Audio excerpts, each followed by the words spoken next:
We bring you the latest updates from the Pna Newsroom. Some 10 billion pesos worth of illegal drugs were seized across the country during the first 6 months of President Ferdinand R. Marcos Jr., according to Interior Secretary Benhar Abalos. A report from the Philippine National Police states that more than 30,000 drug suspects in 24,000 anti-illegal drug operations have been arrested. Abalos noted that among those arrested include police officers and members of the Philippine Drug Enforcement Agency. In a bid to cleanse its ranks and rebuild its reputation amid the reported continued existence of ninja cops, Abalos asked PNP colonels and generals to submit their courtesy resignations. He explained that the ranks concerned are the most sensitive and critical positions in the PNP, hence the need for a swift solution to the problem. Abalos said a courtesy resignation will only be effective upon acceptance by the appointing authority. During the 6-month drug war, Abalos also said minimal deaths were recorded. Top-ranking police officers in the Visayas and Central Luzon expressed support to the call of Interior Secretary Benhar Abalos for courtesy resignation. This as the DILG underscores the need to cleanse the ranks of the PNP in a bid to eliminate the illegal drug trade in the country. The details from Marita Muahe. In Central Visayas, the Director of the Police Regional Office, Region 7, assured full support to the call of Interior Secretary Benhar Abalos Jr.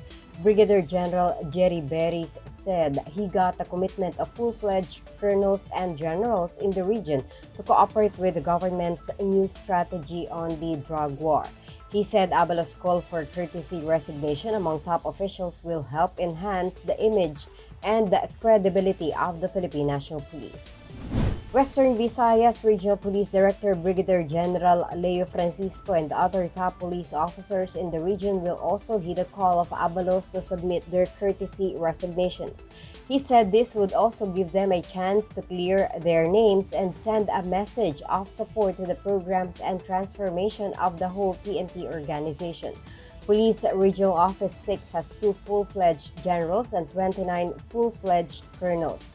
The officers will continue to hold their posts until the result of the investigation of the 5-man committee comes out.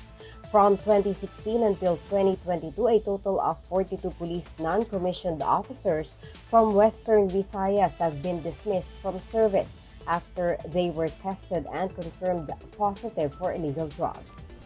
Meanwhile, in Central Luzon, more than 12,000 police personnel will also submit their courtesy resignations as support to the call of Abalos.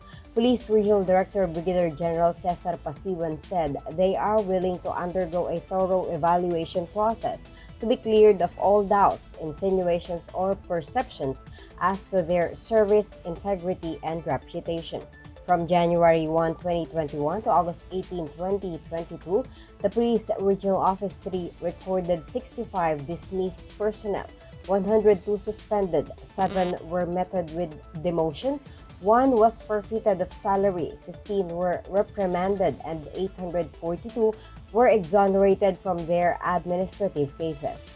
For the Pna Newsroom, I am Marita Muahe.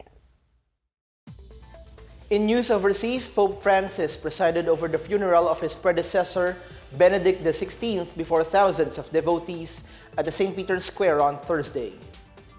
Pope Emeritus Benedict XVI died on New Year's Eve at the age of 95. Born Joseph Ratzinger, Benedict XVI was elected to the papacy following the death of Pope John Paul II. He headed the Catholic Church from 2005 until his abdication in February 2013, making him the first pope in 600 years to do so. Pope Francis paid tribute to Benedict XVI by expressing gratitude and hope for the love shown by the late Pope Emeritus to the Church. An estimated 50,000 people attended Benedict's funeral, while over 200,000 paid their respects during the 3-day lying-in state at St. Peter's Basilica. Officials such as Italian President Sergio Mattarella and Premier Giorgia Meloni were present at the funeral along with dignitaries from around the world.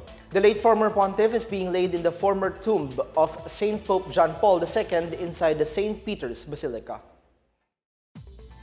Several parts of the country will continue to experience rain showers brought by the shear line and the northeast monsoon or amihan for the rest of the day.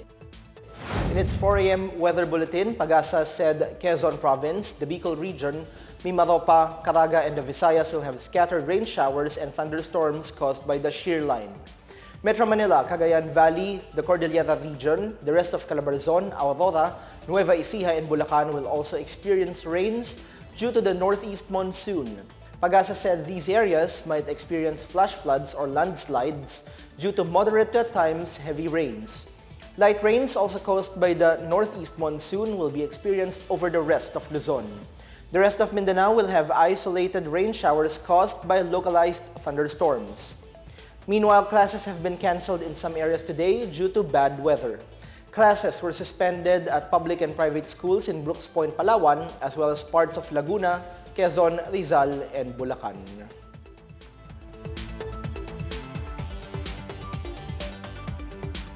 That's the latest and the biggest stories from the Pna Newsroom. For more news content, visit our webpage or head on to the Philippine News Agency's Facebook and Twitter accounts. We are also shown on the official social media pages of the Office of the Press Secretary and Radio Pilipinas, RP1. Stay tuned for more news updates. I'm Benj Bondok. We tell stories that inspire change.